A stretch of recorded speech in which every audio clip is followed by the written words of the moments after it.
사무엘상 6장 13절에서 21절 말씀을 교독합니다. 베세메스 사람들이 골짜기에서 밀을 베다가 눈을 들어 괴를 보고 그 본 것을 기뻐하더니 수레가 베세메스 사람 여호수아의 밭 큰 돌이 있는 곳에 이르러 선지라.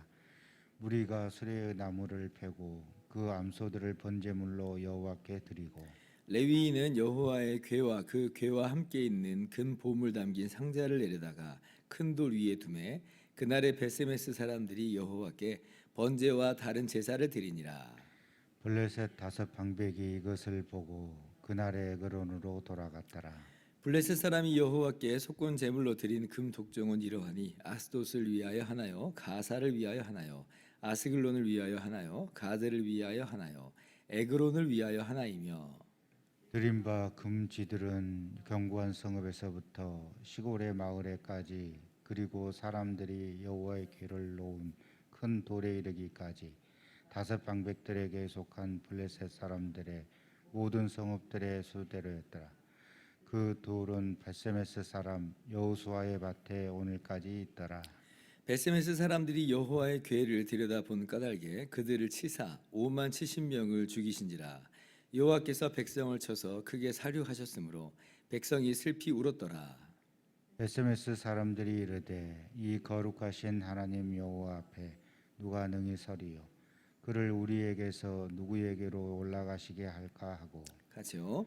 전령들을 기럇 여아림 주민에게 보내어 이르되 블레셋 사람들이 여호와의 궤를 도로 가져왔으니 너희는 내려와서 그것을 너희에게로 옮겨가라. 아멘. 할렐루야. 하나님의 크신 은혜와 평강이 오늘도 변함없이 여러분 가운데 가득 넘치기를 주님의 이름으로 축원합니다.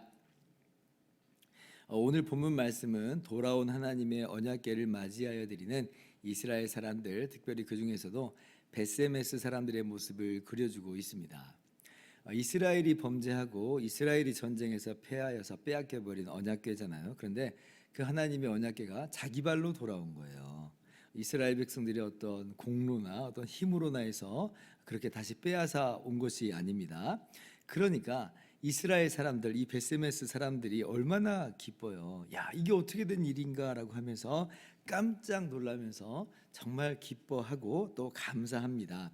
13절 말씀 하반절을 보면 이 궤를 보고 그 본 것을 기뻐하더니 그래서 하나님께 제사를 드리죠. 여기까지는 하등의 문제가 없습니다. 기뻐하면서 감사로 하나님께 제사를 한다니 이건 너무 잘한 거예요. 자, 그런데 문제는 바로 그 뒤에 이제 일어나게 됩니다. 19절을 보니까 이 베세메스 사람들 안에 불경건함이 일어나요. 그러니까 불경건한 호기심이 일어났습니다. 19절 말씀. 자, 베세메스 사람들이 여호와의 궤를 들여다보는 까닭에 그들을 치사 5만 70명을 죽이신지라. 여호와께서 백성을 쳐서 크게 사륙하셨으므로 백성이 슬피 울었더라. 베세메스 사람들이요, 하나님의 언약궤가 궁금한 거예요. 아마 예를 들면 이제 이렇게 생각을 해볼 수가 있습니다. 이런 거죠. 세상에 어떻게 이렇게 스스로 돌아올 수가 있는 것인가? 도대체 이 안에 뭐가 있길래 이렇게 돌아올 수 있었단 말인가? 라고 하면서 그 언약궤를 만져서 그 뚜껑을 열고 그리고 그 안에 뭐가 있는지 들여다본 거예요.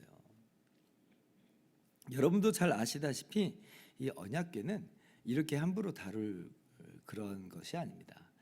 출애굽할 때에 이스라엘이 이제 행진을 하잖아요. 항상 선막을 치고 성막을 걷고 성물들을 다 이제 메고 이제 가는 일이 있었는데 그때에 제 아무리 레위인들이라고 해도 이 언약궤를 직접 만지지 못하게 해요. 언약궤를 비롯해서 성소 안에 있는 이 기물들은 직접 만지지 못하게 합니다.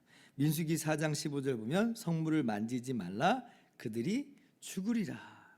그래서 이제 어떻게 해야 되냐면 제사장들이 언약궤를 먼저 덮어요. 덮고 나서 그 다음에서야 이제 레위인들이 언약궤를 매는데 그것도 직접 매지를 않고 이 고리에다가 이 채를 꿰어가지고 그래서 이제 그걸 이제 어깨로 매지 직접 언약궤를 만진다든지 성물을 만진다든지 그렇게 하지 않았다는 겁니다. 아마 이렇게 하신 이유는 이제 하나님의 이 이스라엘 백성들과 구별되시는 이 또 온 피조물과도 구별되시는 이 사람의 손에 좌우되지 아니하시는 하나님의 크신 위대함과 하나님을 경외함을 그 안에서 이제 표현하게 하신 것으로 우리가 볼 수가 있어요. 그런데 이 베세메스 사람들이 어땠다는 거예요.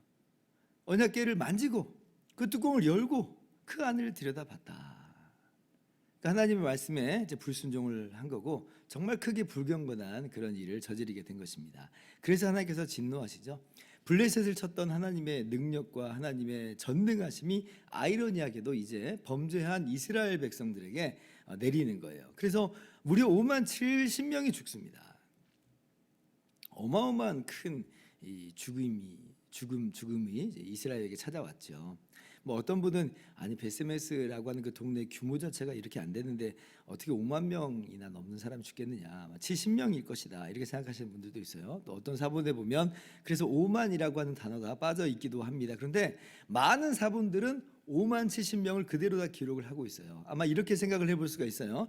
베세메스 사람들은 아마 70명 정도 죽었을지 모르겠어요. 근데 이제 베세메스에서 시작된 이 죽음의 재앙이 그 주변에도 영향을 미쳐서 5만 명이나 넘는 그 사람들이 더 죽어나간 것이다 이렇게 생각을 해볼 수 있죠. 어쨌든지 간에 어마어마한 죽음이 슬피 울부짖을 정도의 큰 죽음이 이 베세메스와 그 주변 지역 가운데 임하게 되었다라고 하는 것입니다. 20절에 그래서 이렇게 베세메스 사람들이 마치 블레셋 사람들처럼 이야기를 합니다. 블레셋 사람들처럼 울부짖어요. 이 거룩하신 여호와 앞에 누가 능히 서리요? 그러면서 가져가라는 거예요. 블레셋 사람들이 그래서 궤를 돌아가게 했는데 베세메스 사람들도 아이러니하게도 이 궤를 우리가 도저히 모시고 설 수가 없다. 가져가라. 그래서 우리가 오늘 말씀 속에서 우리가 야 진짜 하나님을 경외하는 자세로 살아야 되는 거야. 불경건한 호기심 버리고 불경건한 그러한 모습을 버리고 하나님을 경외하는 모습으로 하나님 말씀에 순종하는 모습으로 살아야 돼. 이렇게 이제 적용을 하고 대개는 마칩니다. 그렇게 적용하고 마쳐도 괜찮아요. 좋은 적용이에요. 자, 그런데 오늘 우리는요 거기서 한 걸음 더 나아갈 수 있기를 바랍니다. 자, 언약궤를 들여다본 것이 왜 이렇게 큰 죽을 정도의 죄악이 되는가? 한 번 더 깊게 생각해 볼 수가 있다는 거예요. 여러분 그 언약궤는 이런 각도로도 우리가 볼 수가 있어요. 언약궤 안에 뭐가 들어가 있는지 아시죠?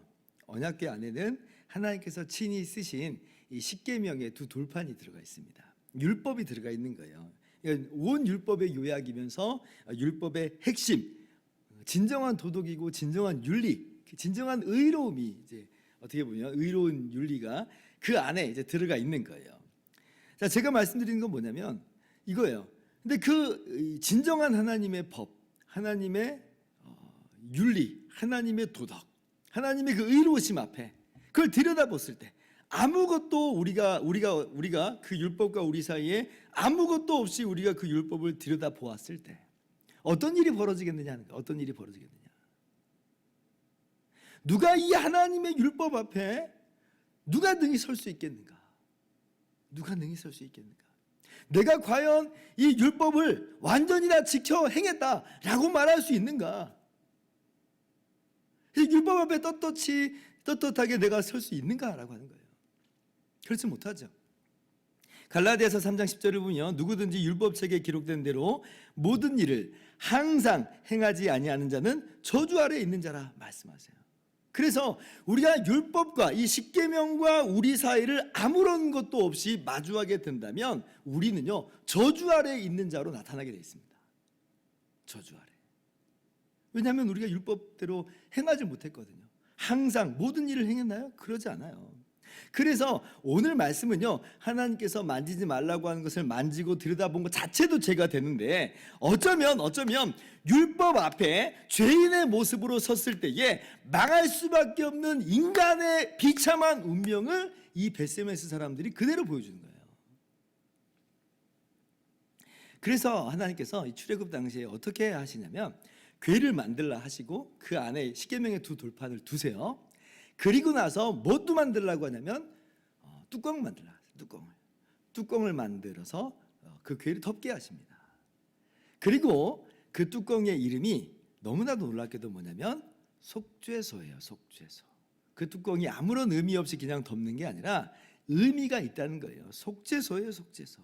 그래서 대속죄일 때 짐승을 잡아다가 그 피를 그 속죄소 위에 뿌립니다. 그리고 하나님께서 그 속죄소의 그룹 가운데서 이스라엘 백성을 만나주시겠다 이렇게 말씀하세요. 그러니까 어디서 만나주시고 어디서 말씀하시는가, 우리가 어디에서 하나님 앞에 설 수 있는가라고 할 때에 속죄소 앞에 설 수 있습니다. 속죄소 앞에. 너무 의미심장하죠. 이것이 가리키고 있는 바가 뭐겠어요?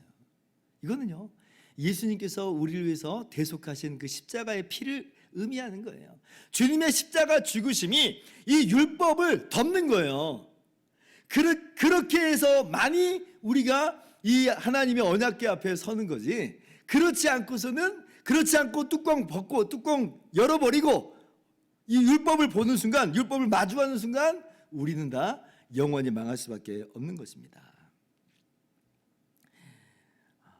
그래서 오늘 우리는요, 오늘 말씀 보면서 베세메스 사람들처럼 하면 안 돼, 그렇게 적용하는 거 좋다고 그랬어요. 그러나 여기까지 나가야 돼요.